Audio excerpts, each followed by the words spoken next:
What's up everybody, Electro here, back in with another video, and today I'm going to be reviewing the Marvel Legends Spider-Man No Way Home Electro from 2022 one.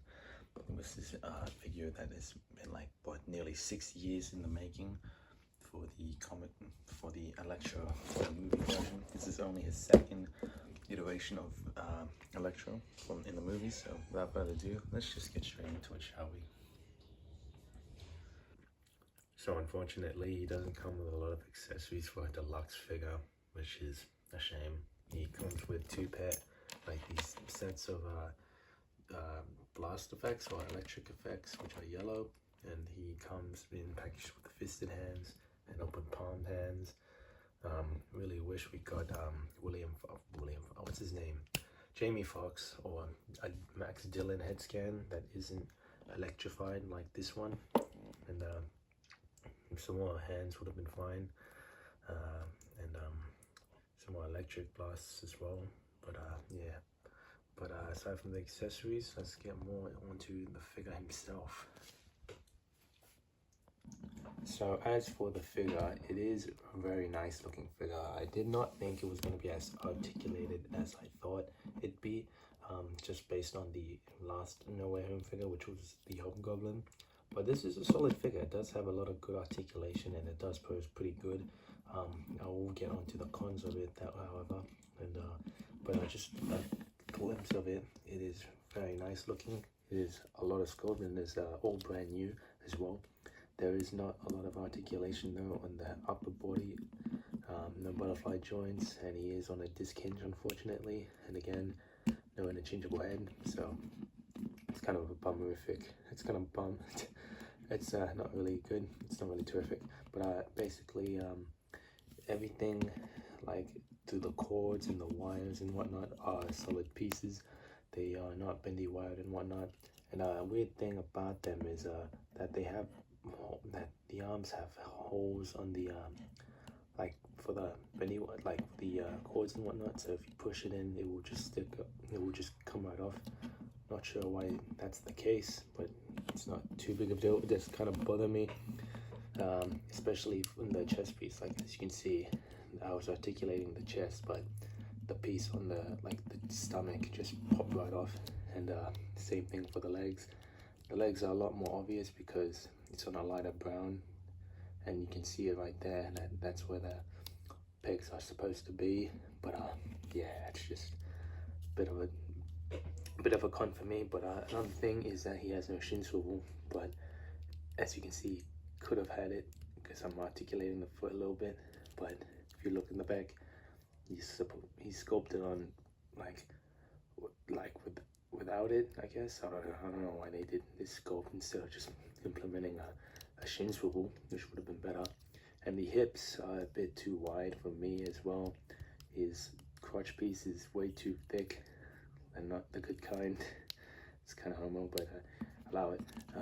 He's got a really good diaphragm joint, which I'm surprised they did. So he's got a waist swivel, a double waist, like they have the Jada Toys type of deal where he's got a bow hinge here and here. So he's got ultimate range if you ever wanted to do those blast effects like so.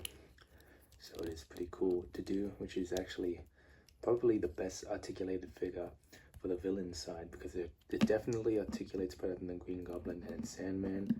We're still waiting on the Lizard as if the recording of this video, and you know, he's got very small hands, but at the same time, I'm not going to be posing him with these fisted hands. I'll be posting him more with the electrified hands or the upper palm hands, and when I mean the electric hands, be using these Miles Morales, the PS5 or PS4 Gamerverse Miles Morales hands, which are not the same exact yellow, but it was like if you got a brand new version of the Gamerverse Miles Morales, the one with the unmasked head, like the first one, not the newest one, the head scan, the yellow on here would have been brand spanking new, but of course this is like a 5-year-old figure, so the paint has worn off. But speaking of the head scan, this is what it looks like up close. Now it does look like Max Dillon from the sides, but As you can see in the eyes, he has no pupils, which is accurate, I guess. I mean, on the packaging it shows that he has no pupils, but at the same time I'm trying to get closer looks of the film, and you know, not sure if it's completely accurate. Another thing that isn't accurate is the arc factor, which is a real damn shame, because I feel like that was a key part of his outfit or his new look, which I'm not really sure of it. Like, it doesn't look like an Iron Man arc reactor cone. It's just like it looks like just a harness rather. But yeah, I know there are some customizers out there who will probably paint it up and fix it up, but I don't know if I should personally do it, because then again, it bothers me, but it just doesn't bother me enough to where I can customize it, if that makes sense. So, not really sure.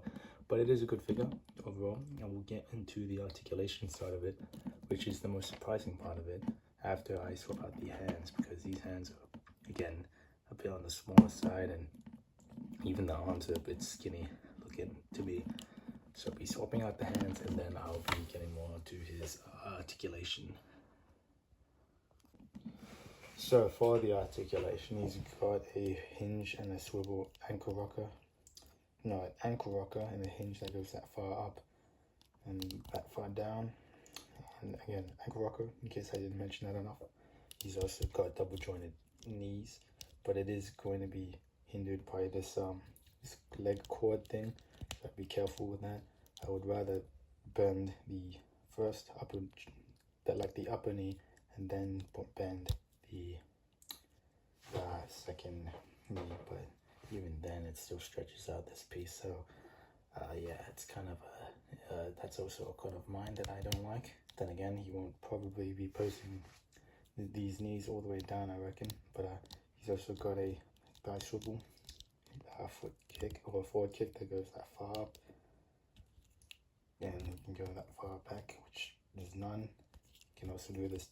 No, he can't do the splits, but he can move his legs that far to the side. Diaphragm joint that goes all the way around. That goes, can tilt. Even the waist that can go all the way around. I can bend that far forward, and a lot more bend back. And not sure if you want to count these. Actually, nah, he's got that Jada Toys double ball peg, or like double diaphragm joint deal kind of thing. He cannot go all the way around with the arms because of the cord here, but he can if you like. I'm not going to, but you could if you want. But I will say that the cords, they do get in the way of articulation, like these things. He's also got a hinge that goes up, arms that can go that far up, the bicep swivel that cannot go all the way around, because again these are in the way. Double jointed elbows, the hinge at the wrist and swivel, a disc hinge that can go that far down and that far up, and can look all the way around, and can tilt side to side, just a little bit though. So that's the articulation side of things. We'll be getting more into some other figure comparisons. So first up, we're going to be comparing him to some villains first. Here he is with Sandman. Here he is with Green Goblin. Here he is with another movie, Venom. Here he is with Dr. Octopus. Not really a villain, but here he is with Venom. Here he is with the integrated suit Spider-Man. Here he is with the friendly neighborhood Spider-Man. Here he is with the amazing Spider-Man. Here he is with Peter Parker. Here he is with Miles Morales, that I stole the hands from. Here he is with the Tom Holland Spider-Man. Here he is with the Tobey Maguire Spider-Man. And here he is with the Andrew Garfield Spider-Man. So all around a very good figure that I am surprised I like. So I do like this figure. It does have a bit of problems that I personally, I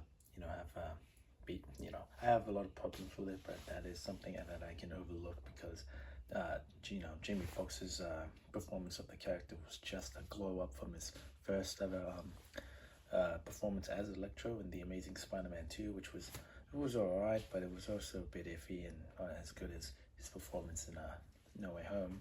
Again, I wish he came with a unmasked or like an unelectrified version of this head scan where it's just Max Dillon, just to recreate that movement with Peter Parker 2 or 3 rather. When they're like making up and like forgiving each other and whatnot. If you watch the movie, you know what I mean. Can't really put it into terms right now, but again, more hands and electric effects would make this figure a lot more worth it. Not really sure why they couldn't just put this in the main line. Didn't really have to be an exclusive. The Lizard, I get why, but this one, I don't think it's an exclusive worthy for the, like, if it had more accessories, yeah, it would, but I don't know, 65 Australian dollars, yeah, not really yet, but at least it is a really good sculpted looking figure, and it's not just a clarified statue, like somebody. But anyway, thank you guys so much for watching this video and review. If you do like this figure and this video, please share it with your friends and family. Thank you for listening to me up, and thank you guys so much for watching once again, and I will see you on the next one, and bye-bye.